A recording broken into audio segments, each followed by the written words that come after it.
नमस्कार, आप देख रहे हैं टीवी 9 राजस्थान। मैं हूं अम्बेश श्रीवास्तव और ये 8 PM शो। देखिए, राजस्थान की कांग्रेस में कलह कोई नई बात नहीं है। गाहे बगाहे विरोधाभासी बयान, एक दूसरे पर कटाक्ष उठते ही रहते हैं।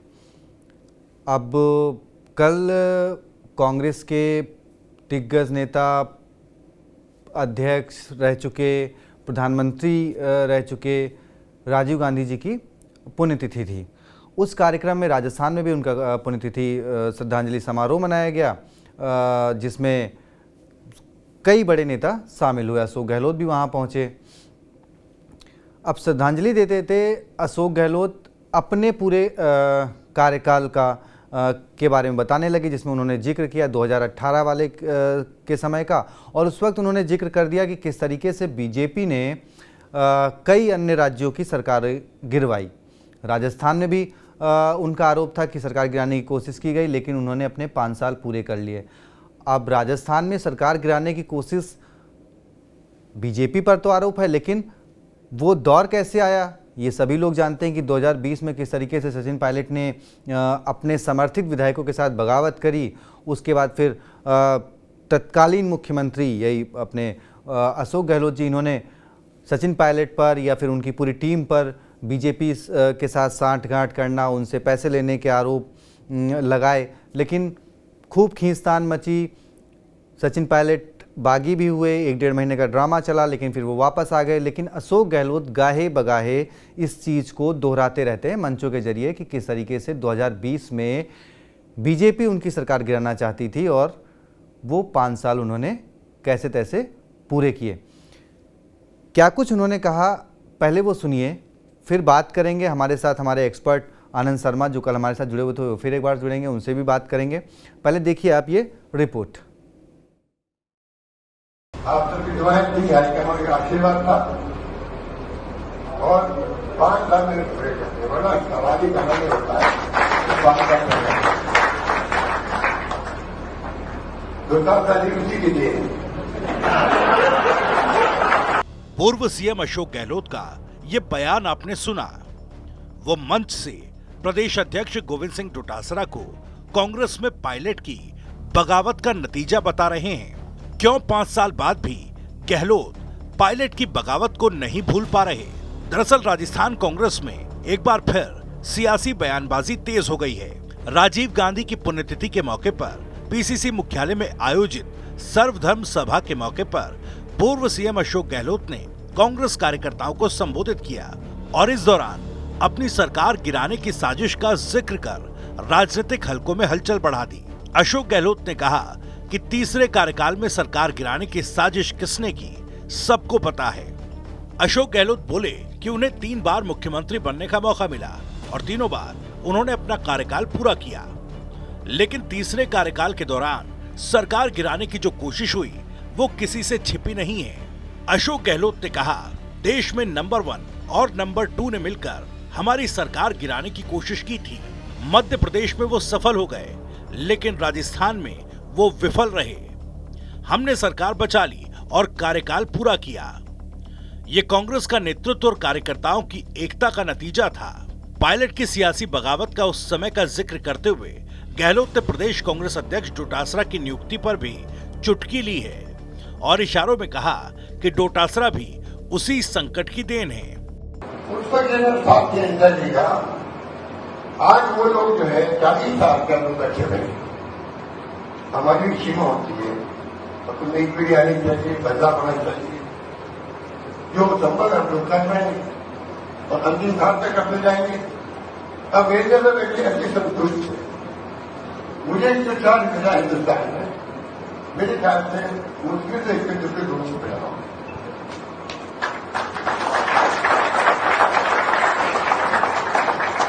मुख्यमंत्री 5 साल पूरे करना और तीसरी बात तो मालूम आपको, सरकार बच गई, ये और बस चमत्कार है। आप सबके हमारे साथ थी और सरकार बच गई। या नंबर 1 नंबर 2 देश के अंदर तय करें सरकार गिराने का, नंबर 1 नंबर 2 समझ गया आप लोग। जो वो तय कर ले सरकार गिराने का, तो मध्य प्रदेश, कर्नाटका, महाराष्ट्र में 50 में चलेगी सूचना सरकार जीत गई। आप सबकी दुआएं थी, हाईकमान का आशीर्वाद था और 5 साल में पूरे करते, वरना सवाल ही कहना नहीं होता है। 5 साल में 2-4 साल ही उसी के लिए।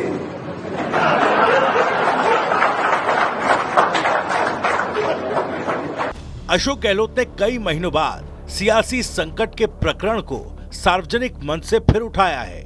उनके बयान को कांग्रेस की आंतरिक राजनीति में नया दौर शुरू होने का संकेत माना जा रहा है। ये बयान ऐसे वक्त आया जब कांग्रेस राजस्थान में संगठनात्मक पुनर्गठन के दौर से गुजर रही है। गहलोत के इस बयान से साफ है कि बगावत के इस अध्याय को वो भूले नहीं। अब देखना यह होगा कि इस बयान पर सचिन पायलट और उनके समर्थक नेता क्या प्रतिक्रिया देते हैं। अब देखिए, उन्होंने नंबर 1 नंबर 2 बात कही और कहीं ना कहीं जिस तरीके से उन्होंने जो बीजेपी पर आरोप लगाए और जिनका जिक्र किया बिना नाम लिए, नंबर 1 नंबर 2 सबको जानता है बीजेपी में नंबर 1 नंबर 2 कौन है, उसी तरह उन्होंने राजस्थान के लिए भी मतलब अपनी बगावत वाली, सरकार गिराने वाली बात जो कही, तो सब लोग जानते हैं कि हाँ उस वक्त बाकी कौन हुआ था राजस्थान में, कितने लोग सचिन पायलट के साथ जो है वो मानेसर में चले गए थे और वहाँ से कैसे ट्वीट पर एक मैसेज आया, व्हाट्सएप पर एक मैसेज आया कि हाँ भाई राजस्थान की सरकार जो है वो गहलोत सरकार जो है वो अल्पमत में है। बड़ी लंबी कहानी उस वक्त खींचतान हुई थी। उसके बाद वो बात अलग है कि सचिन पायलट वापस आ गए, प्रियंका गांधी मानेसर गईं जहाँ होटल में विधायक सारे रुके हुए थे, उनसे मुलाकात करी, उनको मनाया गया और वो तकरीबन 1.5 महीने बाद वो वापस आ गए, 1-1.5 महीने बाद। लेकिन इस बीच में क्या हुआ राजस्थान में, सचिन पायलट जो कि उप मुख्यमंत्री थे सरकार में, प्रदेश अध्यक्ष थे राजस्थान कांग्रेस के, उनको उन दोनों पदों से हटा दिया गया और तब अध्यक्ष बनाए गए गोविंद सिंह डोटासरा, जिनका दूर दूर तक कहीं चर्चा में भी नाम नहीं था, लेकिन उनको कमान दे दी गई। अब डोटासरा को कमान मिलने के बाद किस तरीके से वो गहलोत के खास बन गए और चर्चा में वो आए, वो सभी लोग जानते हैं। लेकिन अब ऐसे मौके पर अशोक गहलोत ने डोटासरा का जिक्र किया तो एक सवाल ये भी उठ रहा है कि क्या अशोक गहलोत 2028 की तैयारी अभी से उन्होंने शुरू कर दी है, क्योंकि पायलट तो एक तरीके से सचिन पायलट के बाद रेस में माना जा रहा था कि जो और 2 नाम हैं वो अब जो आगे 28 के लिए वो गोविंद सिंह डोटासरा और टीकाराम जूली। लेकिन अब ऐसे में जब अशोक गहलोत ने डोटासरा पे ये कह दिया कि भाई ये उसकी देन है, उस बगावत की देन है, तो माना जा रहा है कि भाई डोटासरा पर भी ये गहलोत का एक निशाना था कि भाई आप अभी इतने कद्दावर नहीं हुए हैं कि आप 28 में मुख्यमंत्री की दावेदारी पेश कर सकें। यानी कहीं ना कहीं सियासी सरगर्मी जो है वो इस तरीके से भी देखी जा रही है। देखिए, हमारे जो एक्सपर्ट हैं जो कल भी जुड़े थे, राजनीतिक विशेषज्ञ आनंद शर्मा जी, वो हमारे साथ जुड़ गए हैं। हम उनसे बात करेंगे और समझेंगे कि भाई आखिर ये राजनीति जो है, ये अशोक गहलोत की जो जादूगरी वाली राजनीति है, ये कहाँ तक। आनंद जी, बहुत बहुत स्वागत है आपका TV 9 में। अब बयान तो अगर आपने सोशल मीडिया पे, क्योंकि चर्चा में ही था, आप थोड़ा लेट से जुड़े, तो अशोक गहलोत जी ने जिक्र कर दिया कि किस तरह राजस्थान में सरकार नंबर 1 नंबर 2 चाहते थे गिर जाए, लेकिन नहीं गिरी, हमने 5 साल संभाल लिया और डोटासरा जो है वो उसकी देन है। तो अब सवाल ये है कि एक तो वो भूले नहीं अशोक गहलोत बगावत सचिन पायलट वाली, और दूसरी बात कि क्या अब उनके निशाने पर डोटासरा भी आ गए हैं और अशोक गहलोत 2028 की तैयारी में जुट गए हैं। नमस्कार, मेरी आवाज आ रही है? जी जी जी सर।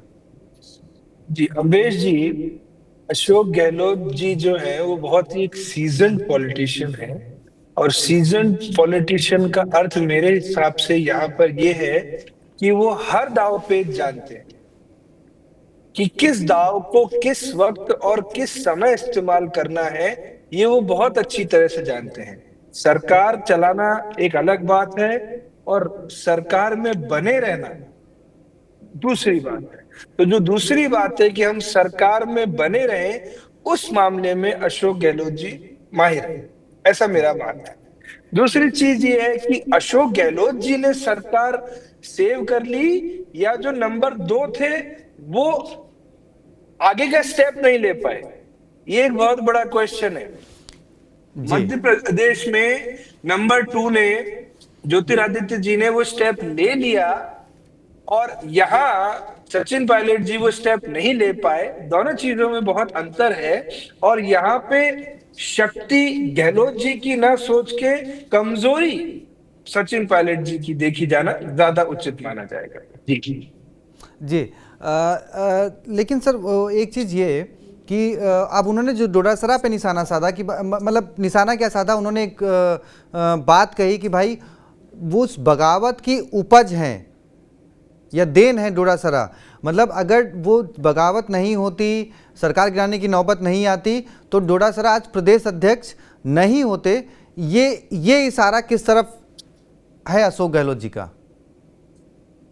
देखिए, ये इशारा ये कहता है मेरे हिसाब से कि गोविंद सिंह जो डोटासरा जी हैं, आज से कुछ साल पहले शायद इतना नाम नहीं था, पर ये जो बगावत हुई थी कांग्रेस की सरकार में, उसके बाद एक चेहरा उभर के आया राजस्थान कांग्रेस में, एक लीडर जो कि एक सक्षम राजनेता दिख रहा था कांग्रेस को, कि अगर अशोक गहलोत और सचिन पायलट नहीं तो तीसरा कौन। तो उस रेस में भी वो एक व्यक्ति आ रहे थे, और बहुत बहुत शक्ति के साथ वो उसमें आए, और अपने पद को भी उन्होंने बहुत शक्ति से संभाला। आज की डेट में लक्ष्मणगढ़ में भी और काफी सारे हिस्सों में गोविंद सिंह जी की अच्छी खासी पैठ बन गई है, और वो पैठ बनने का जो रीजन है वो ये है कि 2 लीडरों में झगड़ा हो गया।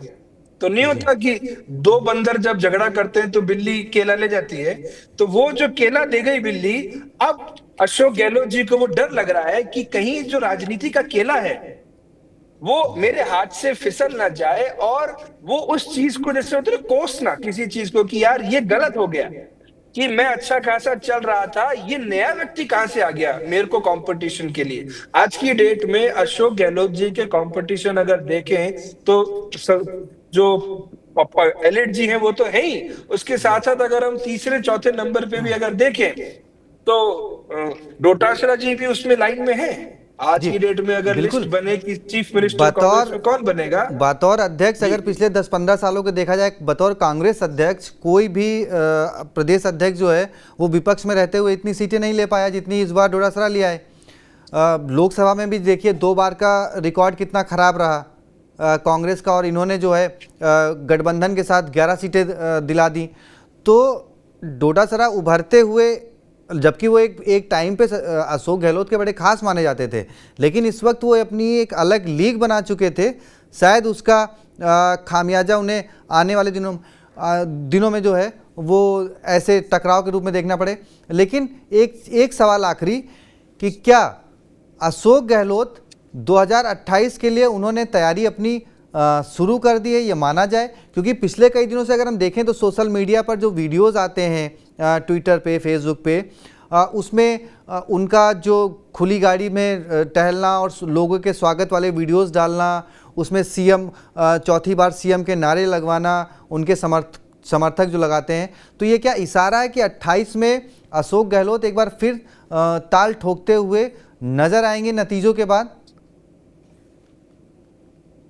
जी अम्बेश जी, देखिए, बड़े बुजुर्ग एक कहावत कहते हैं कि जो नदी होती है और इच्छाओं की जो तासीर है वो आगे बढ़ना है। तो अशोक गहलोत जी चाहे कितने ही बूढ़े हो जाएं, चाहे कितनी उनकी उम्र हो जाए, पर जो इच्छा है कि भाई मैं मुख्यमंत्री का प्रमुख दावेदार हूं, वो इच्छा कभी खत्म हो नहीं सकती, और एक स्वाभाविक बात है। हाँ, रही बात जादूगरी की, कि जो जादू वो जानते हैं, वो किस चीज का जादू जानते हैं, कि अपने कॉम्पिटिटर की जड़ को काटना, या अपना जो उनको जो कंपटीशन दिख रहा है उसको कंपटीशन से हटा दो। मैं जीतूं चाहे हारूं उससे मुझे मतलब नहीं है, बस मेरे कंपटीशन में कोई नहीं नहीं रहना चाहिए। कि इन केस अगर कांग्रेस जीते तो निर्विरोध या कोई ऑप्शन ना दिखे कांग्रेस को गहलोत जी के अलावा। ये एक उनका एक स्टाइल ऑफ वर्किंग मुझे दिखता है कि भाई हटा ही दो ना, हम रेस में जीतेंगे ही नहीं, हम रेस से कैंडिडेट को ही हटा दो तो मैं एक सिंगल कैंडिडेट आऊंगा तो ऑटोमेटिकली जीत जाऊंगा। तो ये जो स्ट्रैटेजी है, ये जो उनकी स्टाइल ऑफ वर्किंग है, और इस तरह से अब कुछ 1.5-2 साल बाद वापस से एक्टिव होना और लोगों से संपर्क में आना, ये क्लियर दिखा रहा है कि वो अपनी राजनीतिक पिच बनाने की कोशिश कर रहे हैं। और बेशक वो अपने लिए नहीं तो अपने आने वाली जो उनकी जनरेशन है उनके लिए भी पिच बनाने की कोशिश कर रहे हैं कि अगर इन केस मुझे कुछ ना मिले तो एटलीस्ट मैं अपनी जनरेशन्स को कहीं ना कहीं सेट कर सकूं। जी अमरीश जी। लेकिन आनंद जी, जनरेशन की अगर बात की जाए, देखिए जो उनके सुपुत्र हैं वो जोधपुर से चुनाव लड़े हार गए, पाली से चुनाव लड़े हार गए, तो वो अपनी राजनीतिक जो उन्होंने कमाया 40 सालों में 45 सालों में, वो उनके पुत्र एक हिसाब से कहा जाए तो वो सिर्फ एक आरसीए के बतौर अध्यक्ष के अलावा कोई एक 2 चुनाव में से कोई जीत नहीं पाए। और बाकायदा वैभव गहलोत निशाने पर रख चुके हैं सचिन पायलट को कई बार। तो क्या मतलब वो लीग तो मुझे नहीं लगता कि वैभव गहलोत उनके उसमें आ पाएंगे, उनकी वो संभाल पाएंगे लीग। टीकाराम जूली एक अन्य कैंडिडेट के तौर पर देखते हैं क्या आप 28 में मुख्यमंत्री के चेहरे के तौर पर? देखिए, बेशक आपने जो बात कही कि वैभव गहलोत जी जो है वो उस विरासत को संभालने में सक्षम नहीं है, बिल्कुल ये बात सही है। क्योंकि ग्राउंड पे जो व्यक्ति मेहनत नहीं करता वो चाहे कितनी विरासत उसे मिल जाए वो उसको अचीव नहीं कर पाता। पर जो टीकाराम जी की आपने बात करी, बेशक कांग्रेस के सदन के नेता हैं, उसके विपक्ष के नेता हैं, प्रखर वक्ता हैं, बोलना बहुत अच्छा भाषण देते हैं। इसमें कोई शक नहीं है कि अगर कांग्रेस पार्टी अपने लीडर्स को एक्सप्लोर करती है, second line third line leaders को एक्सप्लोर करती है, तो नो डाउट उसमें टीकाराम जी एक बहुत ही अच्छा ऑप्शन कांग्रेस पार्टी के लिए हो सकते हैं। जी चलिए सर, बहुत बहुत शुक्रिया जुड़ने के लिए और ये जानकारी साझा करने के लिए। अभी देखिए चुनाव तो 2028 में है, लेकिन क्या अशोक गहलोत ने उसकी तैयारी शुरू कर दी है? अब इस बयान के आगे क्या क्या मान लेते हैं, कैसे वार पलटवार शुरू होता है, ये देखना बहुत दिलचस्प होगा। बाकी आपकी क्या राय है कमेंट बॉक्स में ज़रूर बताएं, और TV9 राजस्थान को जो हमारे नए दर्शक हैं वो सब्सक्राइब जरूर करें। बहुत बहुत शुक्रिया, धन्यवाद।